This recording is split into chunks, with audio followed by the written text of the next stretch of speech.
শুধু সকাল বিকাল দুই বেলা যদি আমার খাবারের বন্দোবস্ত হয়, আমি আর নবীর লক ছাড়ি না।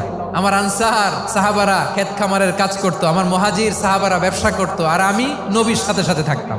5374টা হাদিস তিনি বর্ণনা করেছেন। সবচেয়ে বেশি হাদিস বর্ণনাকারী সাহাবী আবু হুরায়রা রাদিয়াল্লাহু তাআলা আনহু। বিড়ালের বাবা কি করতেন? খালি হাদিস মুখস্থ করতেন।